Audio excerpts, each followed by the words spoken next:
Bill Gates achète l'OMS. Beaucoup, oui. Oula. Beaucoup.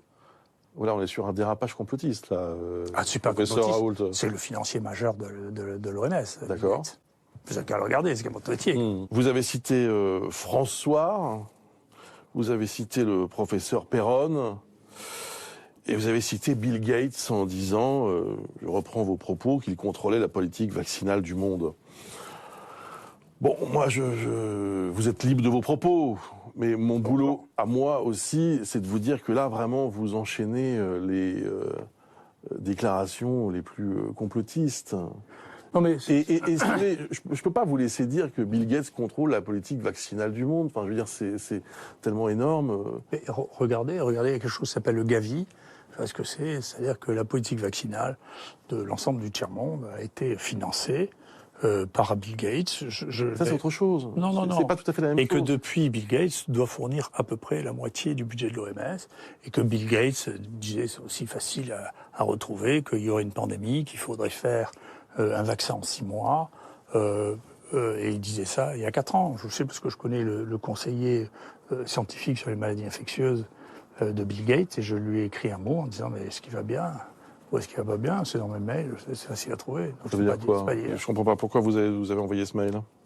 Parce que je ne comprenais pas, je comprends toujours pas comment on peut faire un vaccin dont on est assuré la sécurité en 6 mois. On peut pas le faire. Et on le voit bien. Parce que vous voulez pas... Vous savez, vous vous intéressez... Vous avez votre propre lecture du monde, les complotistes, pas les complotistes, tout ça, pour moi, c'est des bêtises. Moi, je suis content quand les gens d'Épiote font leur métier, c'est-à-dire c'est cette investigation sur les gens qui me harcèlent. Ça, c'est vraiment une investigation qui m'intéresse. Ça a pris 1 an. Ils ont mis les noms, très bien, ça m'est utile, parce que effectivement, du coup, j'ai demandé la protection fonctionnelle à mon université pour porter plainte contre ces gens qui sont des fous. Donc, très bien, ça me satisfait que vous aimez pas les gens qui font ces enquêtes. Je m'en fiche, ça m'indiffère. Perron, honnêtement, est un garçon qui a eu les plus hautes responsabilités dans ce pays. Il était président du CNU de maladies infectieuses. Il a été radié. Il n'a pas été radié. Je ne sais pas, il a été radié du Conseil de l'Ordre. Bah oui, il ne peut plus exercer. Ah non, mais il a été mis à la porte. Non, il a été mis à la porte. Pareil, il a fini son temps de travail. Non, vous faites des raccourcis. Pardon, attention. quand vous dites, encore une fois, on va pas faire... Vous me on va pas finir là-dessus. là-dessus. Que Perron est un type. Non, mais vous me dites Bill Gates, ça a dit il y a 4 ans que... Non, mais vous savez, on n'est pas... relance toutes les théories. Mais là aussi, je vais vous conseiller un autre site. C'est comme ça, vous verrez, les médecins pour qui dont je pense qu'ils ont un certain degré de liberté et ceux qui n'ont pas de degré de liberté, qui est un site qui s'appelle Eurofordox, d'accord ? Et vous regarderez chez les médecins, chez tous les médecins qui parlent, qui est financé très très largement par l'industrie pharmaceutique et qui l'est pas. Si vous pensez que les conflits d'intérêts n'existent pas, vous êtes un Français typique. Mais moi, je crois ça. Je pense que c'est là, vous me parlez d'autre chose. Moi, non, je vous parle de la même chose. Vous verrez que Perron n'y est pas. Perron n'a pas reçu un sou depuis 6 ans de l'industrie pharmaceutique, ce qui lui donne une liberté que beaucoup de gens que vous passez votre temps à interviewer n'ont pas. Et vous n'avez qu'à regarder les gens que vous interviewez, s'ils ont été payés par l'industrie pharmaceutique ou pas. Regardez-les.